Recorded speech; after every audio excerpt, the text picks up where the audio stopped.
Halo sahabat calon abdi negara, jumpa lagi dengan saya Kardilo Marbun dalam Ayo Belajar. Pada kesempatan ini kita akan kembali mempelajari contoh soal dari TWK.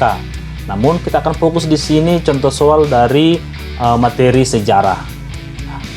Jadi soal-soal TWK ini memang sangat banyak ragam jenisnya atau submaterinya. Salah satunya adalah sejarah.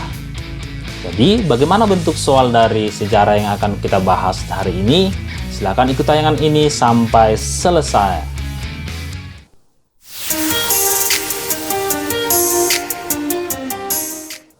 Rekan-rekan calon abdi negara, tidak lupa saya mengingatkan terus setiap pembelajarannya supaya dalam mengikuti pembelajaran rekan-rekan menyiapkan alat tulisnya supaya rekan-rekan bisa dapat menuliskan hal-hal yang penting setiap pembelajarannya atau dapat mengetahui progres setiap pembelajarannya. Selain itu, supaya pembelajaran ini juga maksimal, rekan-rekan dapat men-pause video tersebut atau video ini belum nanti saya menjawab atau mengeluarkan jawabannya. Supaya rekan-rekan tahu progres, peningkatan, atau pemahaman saudara dalam setiap mengikuti pembelajaran bersama Kardilo Marbun. Baik, langsung saja kita bahas 15 contoh soal TWK dengan submateri contoh soal dari sejarah.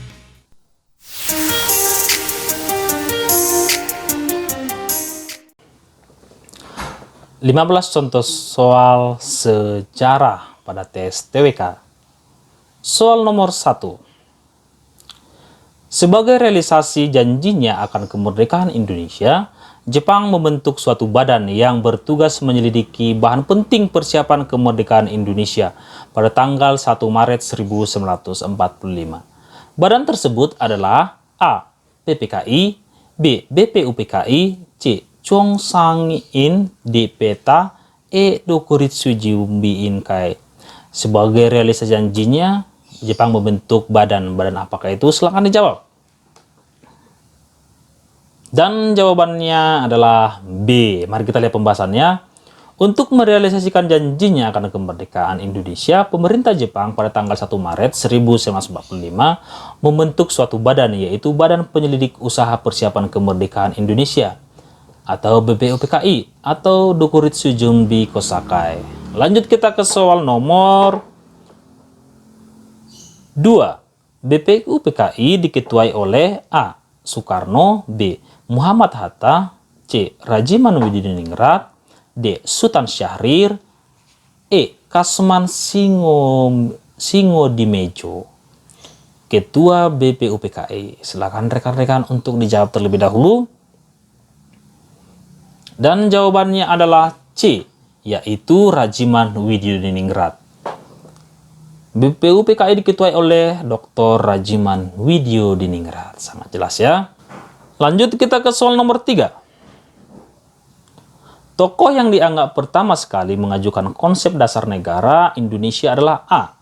Insinyur Soekarno, B. Mr. Supomo, C. Muhammad Hatta, D. Agus Salim, E. Mr. Muhammad Yamin. Silahkan rekan-rekan dijawab. Tokoh yang pertama sekali mengajukan konsep dasar negara dalam sidang BPUPKI. Jawaban yang benar adalah Mr. Muhammad Yamin. Mari kita lihat pembahasannya. Tokoh yang dianggap pertama kali mengeluarkan konsep dasar negara adalah Mr. Muhammad Yamin tanggal 29 Mei 1945 saat pembukaan sidang BPUPKI yang pertama. Jelas ya. Lanjut kita ke soal nomor 4. BPUPKI mengadakan sidang pertama kali pada tanggal 29 Mei 1945. Masalah pokok yang dibahas dalam sidang tersebut adalah A. Dasar negara, B. Teks proklamasi, C. Konstitusi negara, D. Persiapan kemerdekaan, E. Warna bendera. Sidang pertamanya BPUPKI. Silakan rekan-rekan untuk dijawab terlebih dahulu. Dan jawabannya adalah A, yaitu dasar negara. Pada sidangnya yang pertama 29 Mei 1945, pokok yang dibahas adalah tentang dasar negara. Ada 3 tokoh yang mengajukan konsep dasar negara, yaitu Mr. Muhammad Yamin, Insinyur Soekarno, dan Mr. Supomo. Lanjut kita ke soal nomor 5. Panitia kecil perumus Piagam Jakarta yang kemudian disebut Panitia 9 berjumlah 9 orang. Tokoh-tokoh tersebut diantaranya A. Ki Hajar Dewantara, B. Mr. Kasman Singodimedjo, C. Rajiman Widiningrat, D. Ahmad Subarjo, E. Muhammad Nasir. Siapakah tokoh panitia 9 yang dimaksud tersebut? Silakan dijawab rekan-rekan. Dan jawaban yang benar adalah D, yaitu Ahmad Subarjo. Mari kita lihat pembahasannya. Nah, salah satu tokoh panitia 9 itulah Ahmad Subarjo. Dengan tokoh-tokoh yang lain ini silakan rekan-rekan dibaca. Yang pertama itu Soekarno, Muhammad Hatta, Ahmad Ramis, Wahid Hashim, Abikusumo, Haji Agus Salim, Abdul Kahir Muzakir, dan Muhammad Yamin. Lanjut kita ke soal nomor 6.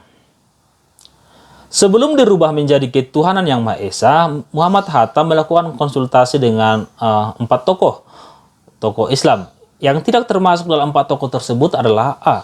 Ki Bagus Hadikusumo, B. Muhammad Natsir, C. Wahid Hashim, D. Kasman Singodimedjo, dan Teuku Muhammad Hasan. Siapakah tokoh tersebut yang bukan tokoh menjadi orang Muhammad Hatta melakukan konsultasinya? Siapa dia? Silakan rekan-rekan dijawab. Dan jawabannya adalah B, yaitu Muhammad Natsir. Mari kita lihat pembahasannya. Perubahan 6 kata dalam Piagam Jakarta menjadi ketuhanan yang Maha Esa merupakan usul dari tokoh Kristen Indonesia Timur.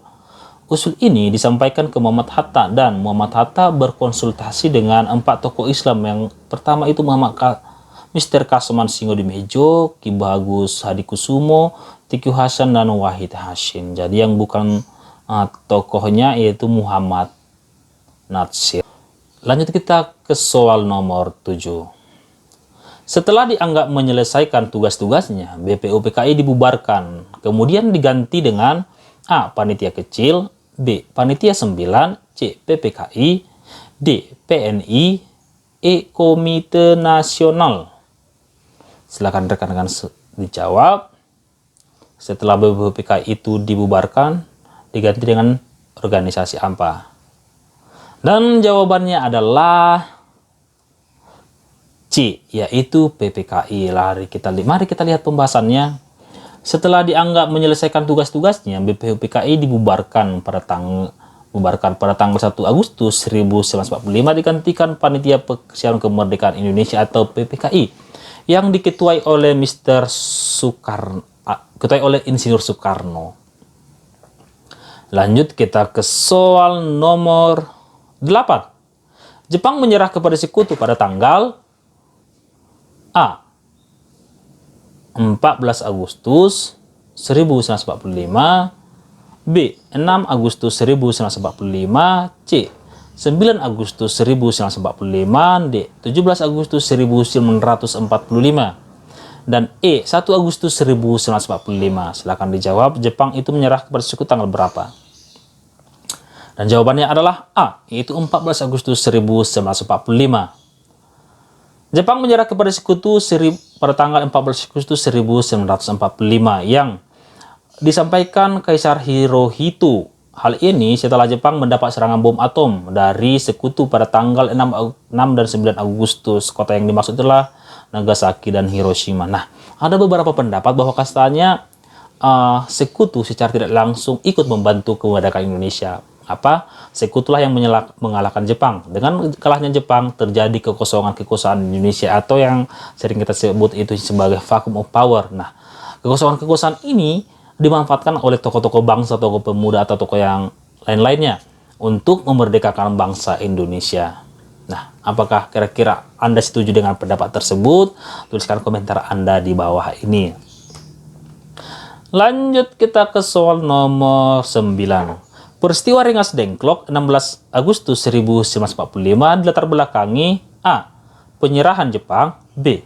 Perbedaan golongan tua dan golongan muda, C. Perbedaan antara golongan tua dan golongan pemuda tentang waktu pelaksanaan proklamasi, D.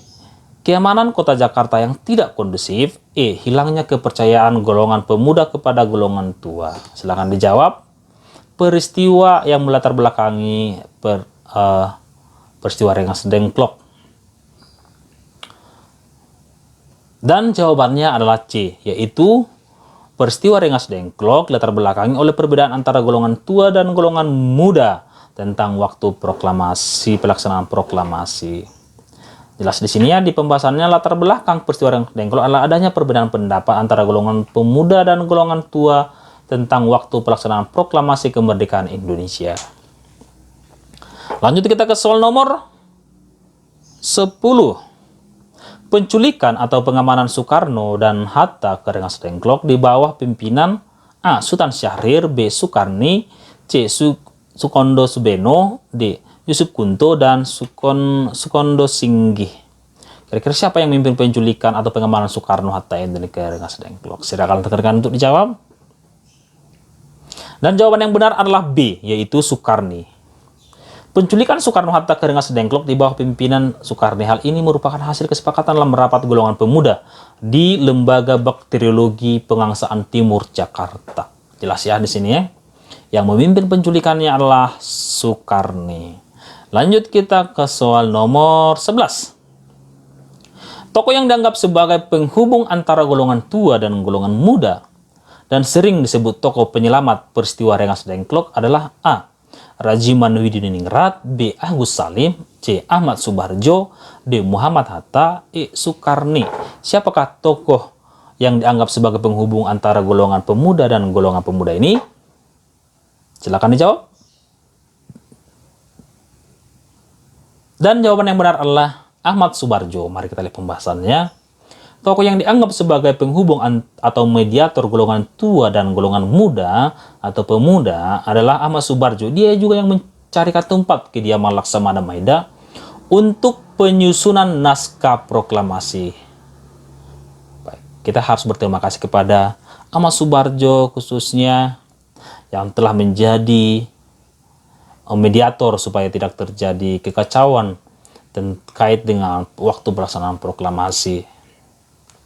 Lanjut kita ke soal nomor 12. Tokoh militer Jepang yang simpati dengan perjuangan bangsa Indonesia dan rumahnya untuk menyusun naskah teks proklamasi adalah A. Kumachiki Harada, B. Maeda, C. Terauchi, D. Tanaka, E. Kaiso. Silakan dijawab. Kalau rekan-rekan tadi mengikuti pembelajaran ini dari awal, ini tadi berkaitan dengan soal nomor 11. Pasti bisa menjawab ini. Dan jawaban yang benar adalah A, B. Itu Maeda, di rumah Laksamana Maeda. Mari kita lihat pembahasannya. Tokoh militer Jepang yang bersimpati dengan perjuangan bangsa Indonesia adalah Laksamana Maeda. Seorang Laksamana. Laksamana ini berarti dia bertugas di kesatuannya di Angkatan Laut. Lanjut kita ke soal nomor 13. Naskah proklamasi yang otentik adalah naskah proklamasi yang otentik. Kita sering mendengar ini. Naskah proklamasi otentik. Naskah proklamasi yang otentik adalah titik A. Tulisan tangan Soekarno yang belum ditandatangani. B. Tulisan tangan Soekarno yang sudah ditandatangani. C. Naskah ketikan yang belum ditandatangani. D. Naskah ketikan yang sudah ditandatangani. E. Naskah yang tercantum dalam Undang-Undang Dasar 1945. Silakan dijawab rekan-rekan. Dan jawabannya adalah D. Naskah ketikan yang sudah ditandatangani adalah naskah proklamasi yang otentik. Naskah proklamasi yang otentik adalah naskah ketikan yang sudah ditandatangani.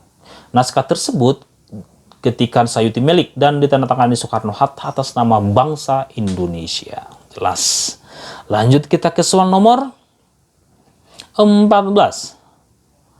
Tokoh yang mengusulkan naskah proklamasi ditandatangani oleh Soekarno dan Hatta atas nama bangsa Indonesia adalah A. Sayuti Melik, B. Sukarni,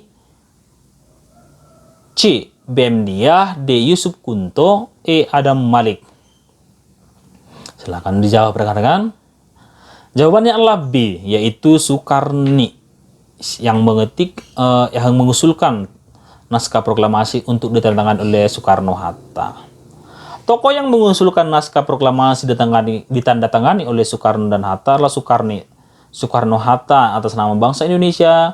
Dalam tulisan tangan tertulis wakil bangsa Indonesia.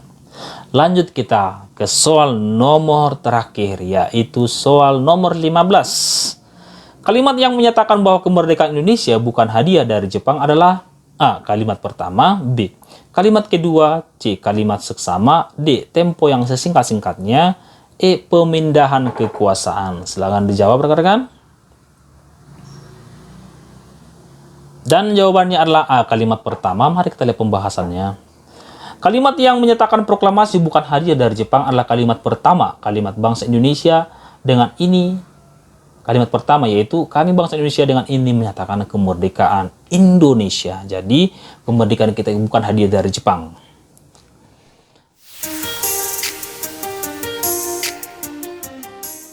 (15) soal TWK dengan submaterinya yaitu soal sejarah sudah kita bahas.